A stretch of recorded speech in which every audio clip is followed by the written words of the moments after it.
Good morning, Dan and Amy. So Trump trying to get back on track, and he needs to because TikTok, 3.5 weeks away.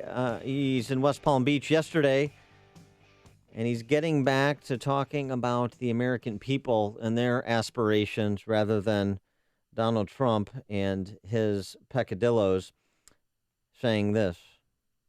And we will vote to put this corrupt government cartel out of business and out of business immediately. This election is about every man, woman, and child in our country who deserves to live in safety, prosperity, and peace. So true. We will rise above the lies, the smears, the ludicrous slanders from ludicrous and very, very dishonest reporters. I think he has a yes, we can there. We will rise above. I think that could be his yes, we can. What do you think? We will rise above. Yes, we can. And by the way, in terms of the first order that he mentioned, safety, interesting. Justice Department released another report and yet another municipal police department, San Francisco, major urban police department, San Francisco Police Department, and declared yesterday, the Department of Justice, that the San Francisco Police Department is biased against minorities. 400-page report with 272 specific recommendations. And, of course, the mayor said, we're going to adopt that all in toto. This is the DOJ examines, every police report the DOJ examines finds to be a racist police department. Isn't that interesting? So let's start from their premise. And this, I think, Donald Trump needs to get back to local law enforcement. Let's start from their premise. If all these police departments are racist in Chicago, San Francisco, Ferguson, who's in charge? Who's in charge of the police departments in those cities? Conservative Republicans? No. So maybe that's something you may want to consider, minority voters and people who live in Chicago and San Francisco and others.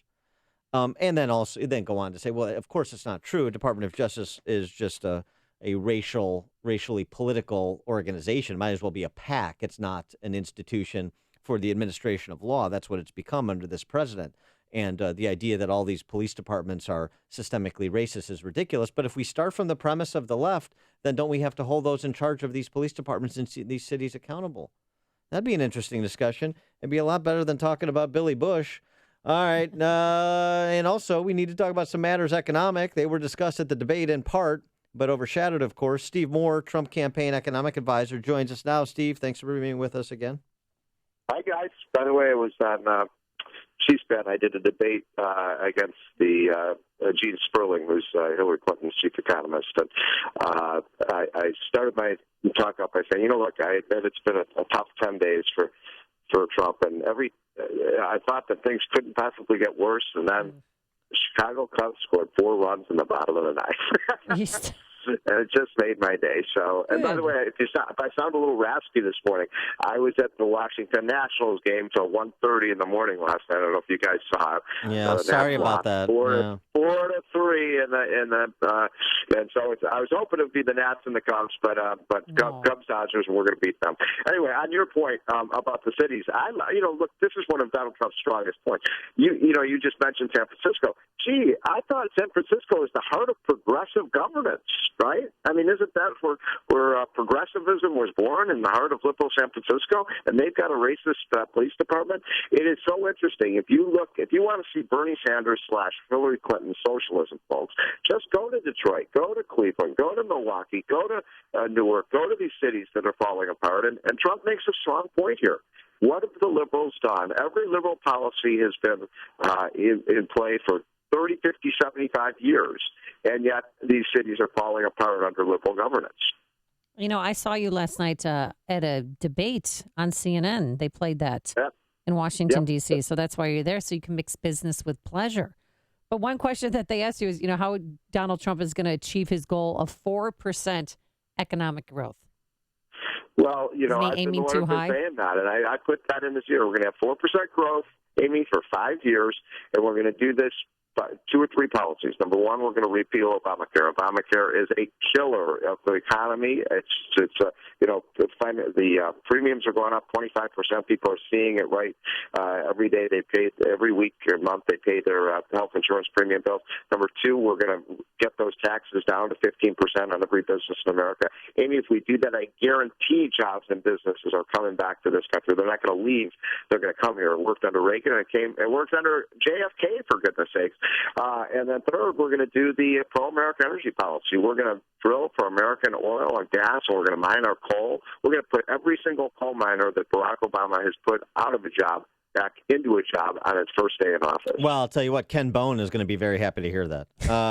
But in addition to that, Hillary Clinton has a slight disagreement with you because, according to one of the WikiLeaked emails, when she gave a speech to GE executives back in 2014, she sees food stamps and safety net programs as the means to fuel economic growth. We need to get back to Henry Ford paying his workers a high wage because he wanted people to buy his cars, said Hillary Clinton, and that food stamps are an integral part of fueling the economy. So food stamps? Food stamps, yeah, food stamps. Yeah, right.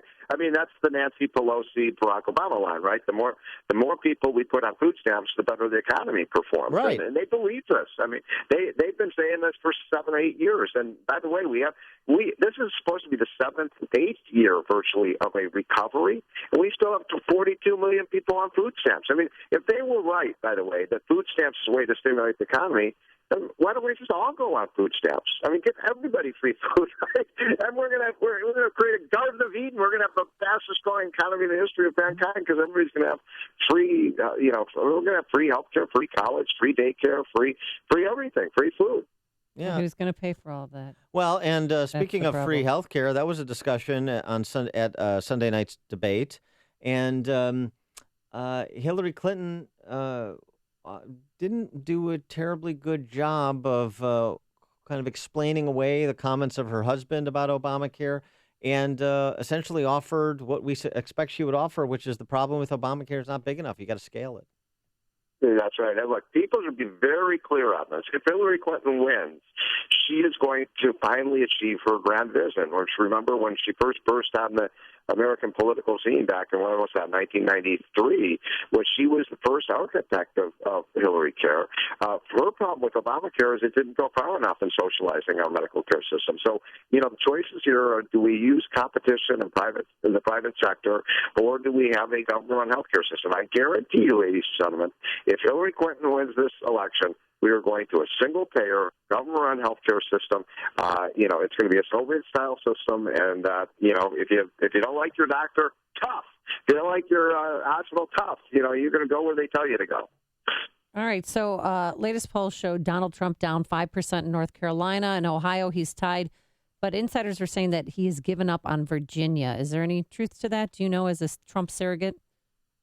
Well, I live in Virginia, and no, they haven't given up in Virginia. I have to say that, just so you guys know, because you're in Illinois, so you're not exactly a Democrat state there. I live in Virginia. You cannot believe how many TV ads Hillary's, literally, when you turn on ESPN or Fox News or CNN or World Wildlife Federation, whatever you turn on, you see Hillary attack ad after attack. And I thought the most hypocritical moment of the last debate. Remember this? Where she said, I want to put people on the Supreme Court who want to get rid of the Citizens United law so we can get rid of all the special interest funding of politics. Right. Like, Hillary, you are the queen of special interest fundraising. You've raised more money from special interest groups than anyone in the history of politics. She's going to probably raise $1 billion this year in special interest money, and she's running around the country telling Donald Trump she wants to take special interest money out of politics. I mean, it's laughable. Yeah, but she's very upset about having to raise and spend all that money. She's very, very upset about it. But look, every special interest group in Washington, every lobbyist, and even a lot of my friends who are Republican lobbyists, who do you think they want to win this election? They don't want Donald Trump. He's a disruptor. They want Hillary because she's business as usual. And, in Virginia, why does she have to spend money on all those ads? She's got favorite son Tim Kaine. I thought he was going to secure Virginia for Team Clinton. You've got it. And by the way, it's not just happening in Virginia, it's happening in Florida. So the most amazing thing about this election is, look, I'll be frank, Donald Trump has had a terrible 2 weeks. And yet, according to the latest Rasmussen poll, this race is still virtually in the margin of error. It's incredible. People don't like Hillary. They don't trust her, and they do believe she's crooked. And look, Trump has problems, no question about it. I will never defend the things that he's said about women, and so I think it's detestable. But, Hillary, you cannot trust a single word that this woman says. And if you want the status quo, you want 4 more years of this, folks, vote for Hillary Clinton. She is the ultimate status quo. She's going to do exactly what we've done for the last 8 years. All right. He's Steve Moore, Trump campaign economic advisor. Go Cubs, go Cubs, go Cubs. And enthusiastic Cubs fan. Steve, thanks for joining us. Appreciate it. All right, guys. Have a great weekend. You too. And he joined us on our turnkey.pro answer line. See